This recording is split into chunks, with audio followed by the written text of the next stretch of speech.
Yep, I know. I know. It's really sad, but God is with us, and we're gonna continue praying for them, for all Well, of them. I hope you guys continue to speak out. You know, We it's will. inspiring to see, Yes, and we will. you know, you can't be quiet. You can't be quiet. Thank you for sharing your story with us. No, no problem, no problem. They try to offer me all these deals to get me to you know, to accept their terms, but you know, I was willing to fight. You know, and you know, we got what we wanted out of this. You know, and now I got to just figure out how we're going to go forward about the abuse that took place, the unnecessary abuse. You know, when you're not fighting them, they have no reason to put their hands on, you know, the way they do here, and you know. Sir, can you tell your story to the community? Can you tell people what they did to you inside that jail?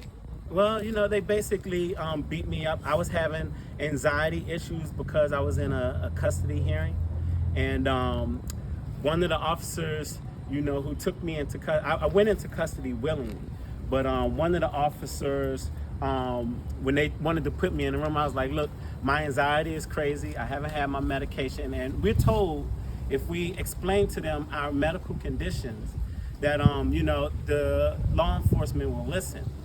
But unfortunately, when I explained to them that I was having, you know, a medical condition because I was in the courtroom with an abusive ex, and you know, my anxiety was all over the place, the first thing they do, they still want to put their hands on you, four of them, big guys, and then they tried to say that I assaulted them, but I'm the only one with knots on their head, bruises and bleeding, but they, you know, tried to say that I assaulted them. That assault charge was completely false, and you know, I think today's actions proved it. And you know, now it's just a matter about seeking justice for what they did. You know, we got, you know, only half of the battle won, you know, by getting this false assault charge removed, but you know, it's still a battle ahead. You know, because they can't get away with what they did to me. You know. What's your first name and last name, sir? My name is Michael Day. Okay. Michael Day. When did this happen? About what, 10 months ago? Something rounding about. Don't quote me on it. Rounding about.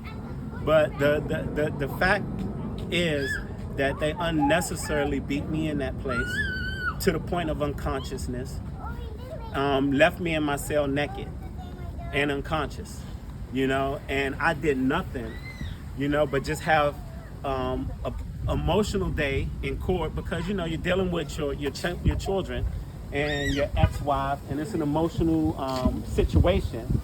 But you know, unfortunately, they only see, and just to top it off, my ex-wife worked in the circuit court and has a close friendship with the circuit court clerk of court. So they had even more because before she admitted to the abuse, she was claiming that I was the one abused. So they tried to charge me for assaulting her too. But then she admitted later that she was, you know, that I didn't assault her and she was the one who actually assaulted me. But these things came after the fact.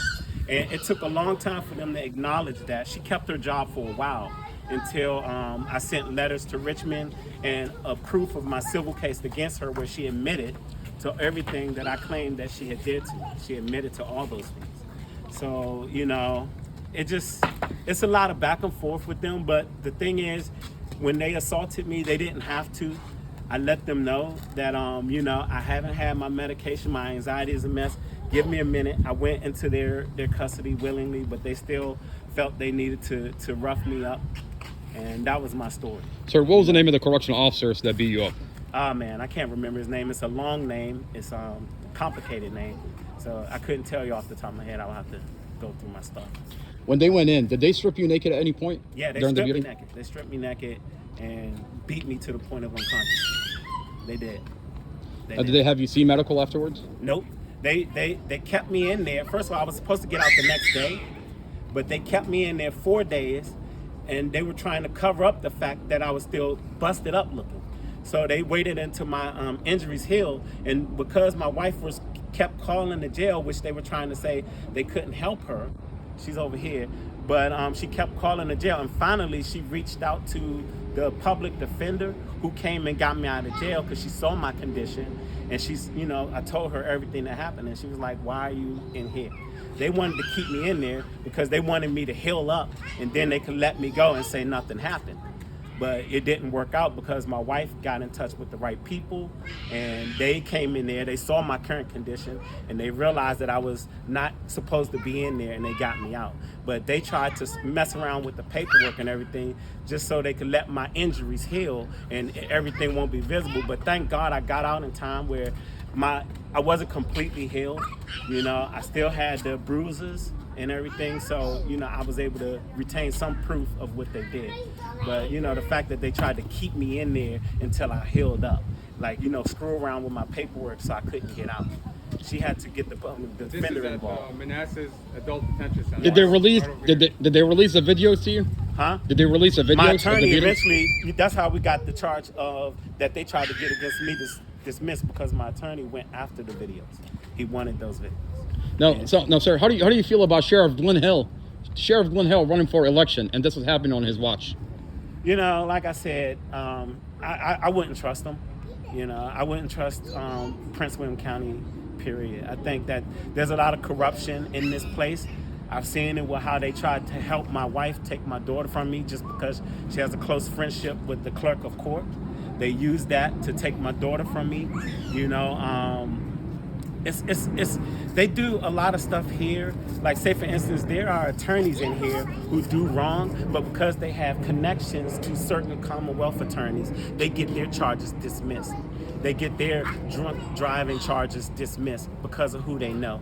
They friends and family of people that work in this place have their charges dismissed. But any one of us get these charges, they stay on our record. Now, they stick it to us. Now, Amy Ashworth is the Commonwealth Attorney. How do you feel about her running for office? I don't really know too much about Amy, to be honest with you, so I can't comment. Sir, I'm going to let you know. Amy Ashworth, the investigator that talked to my brother after his accident, he falsified my brother's police report at the time we recorded the conversation. We just got confirmation today. Internal Affairs is telling us that Amy Ashworth, the Commonwealth Attorney, knew about the falsified report, and she had the audio from day one. My brother has been locked up since April on a falsified police report. Investigator Drums has been there for 20 years, and now it's not my words. Now Internal Affairs is telling us that this Commonwealth Attorney, Amy Ashworth, knew about this from day one, but she moved forward, arrested him, and built a case on a falsified police report. This is what they did to my brother. My brother handcuffed behind, the same thing they did to you. They handcuffed my brother behind his back, stripped him naked, beat him up, and then they denied him medical. He couldn't walk. Yeah, they denied me medical too. They denied me medical, but like I said, I think part of that was because they didn't want to get out. Once they realized that, you know, the assault, because I think when I went to the jail, I went in there and they like, oh, this is the guy fighting with the officers. But they don't realize I never assaulted the officer. But they charged me with assault on law enforcement. But I never assaulted anyone, you know, and they put their hands on me. And at this point, 4 men are banging me around, and I wasn't in control over my body. I couldn't do anything. I had no way to assault anyone, but they tried to say I assaulted them. So when I went to the jail was really rough with me, because they like, oh yeah, this guy assaulted one of ours, you know. So they already had the mindset that they were going to be, you know, rough with me when I got there, and that's where I was beaten to the point of unconsciousness. No, sir, in the jail. What do you think about the hearing process after an incident, after a beating? They have an internal hearing with someone that comes in, walks in with a tape recorder. Were you ever coerced with that tape recorder? That sergeant that walks in, would he ever coerce you, take a confession out of you, make it that it's your fault? I don't think they. I think they realized early on with me that they didn't have a case, and they started trying to make deals. You know, I think that's what I believe. You know, but the thing is, I do know from firsthand experience that, you know, in Prince William County, they will charge you with things that you're innocent of, and they will put their hands on you when you don't deserve to have hands put on you. You know, and I think it's just like that with minorities in this place. You know, all the officers involved with my beating were all Caucasian, and you know, and they were talking in the background about, you know, he hit one of our own. They didn't have time to get the report to see the details, so they just assumed by the charge what I'm in there for, and they treated me based on what they thought I did. But like I said, you know, today's actions, you know, proved that, you know, it was a false charge. My brother, Mustafa Al-Jazari, he was beaten up the same way. This person died because of the beating. Robert Reed, I believe His it. sister is here. His family is here. He died because they beat him up same way they beat you. I believe it. This is Jason Castro's mom. This is, yeah. This is Your Jason story Castro's sounds mom. Like her, and I want you to talk with her to help her as much as you can because your story is very relating to her. And it's the same situation where they said that he was beating on the officer too. And I'm so happy that you're here. I pray to God that you never have to experience something like that again. It's tough. It's And tough. I'm telling you, I'm glad you're here. If nobody told you, I'm glad and I'm proud of you for standing up to yourself. Yes, it's rough, and I'm sorry that anyone here had to have any kind of experience related to how they do people. But you know, that's just one of the stigmas we carry, just because we're born of color. You know, we're different, and it's not always liked. Unfortunately, we in America. It's a great country. They profile you, but, sir. They profile you. They See, do a say- lot of profiling. They saw out my here. mom in a hijab in the hospital. My brother was like in a coma. They saw my mom in a hijab. 2 days later, he falsified my brother's police report. And now Internal Affairs is telling us that this police report is falsified. They beat him up. They almost killed him. They killed Robert, her son. They beat him up. And then they put him in solitary confinement. Jason Castro, this is his mom. They put him in solitary confinement, and then the sergeant will come up to him, Sergeant Hill. He comes up to him, he tells him, if you say that it's your fault why we beat you up, we'll take you off solitary confinement. That's how they do. Eric Gonzalez is in They there. try to scare you into a position to get you to admit to things you didn't do. But you got to stand your ground. You have to fight. You know, if you don't, you know, you let them win. You know, they put stuff against you. It's intimidating. Sir, But you have to fight. this is files. I believe These are it. files. Oh, I've got numbers. I believe I've got my it. number I believe it. circulating inside that jail cell, and inmates are reaching out. They're telling me their stories. They're telling me how correctional officers are beating them up, and they're abusing them, and they're not denying them medical, and they go in, handcuff you, strip you naked. I've got files. If they give you medical, it's going to document what they did. So they're going to try to do everything to keep you from getting that medical treatment. You know? So my message to Sheriff Glenhill, I've got eyes and ears inside your jail cell, sir. My phone number is circulating inside your cell, and right inmates there. are coming forward, and they're giving me a recorded witness statement. I'm taking them directly to the Department of Justice. So hold your correctional officer, sir, accountable before you are held accountable by the Department of Justice. That's right. Okay, You you're guys- asking people to re-elect guys you. keep fighting, You're asking okay? people to re-elect you, but on your watch, this is happening. 1, 2, 3, 4. How many people are you gonna destroy and beat in your jail? People are dying on your watch. I've got a list of people that already died. As long as we're not silent, Muhammad, he'll Ikram, get Shardel. justice, okay? But I have to run. I have to get to my Hey, God son. bless you, brother. This is the list You of people know, died. God bless all you guys here. Yeah.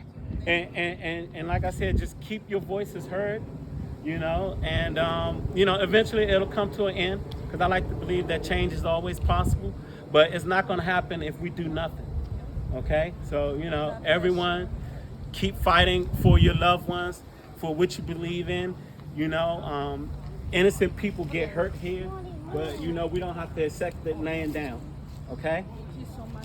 All right, you guys. Hey, God bless you, brother. All right. God bless you. I wish Okay. I'm everyone gonna the say- best yeah. in their situations. I really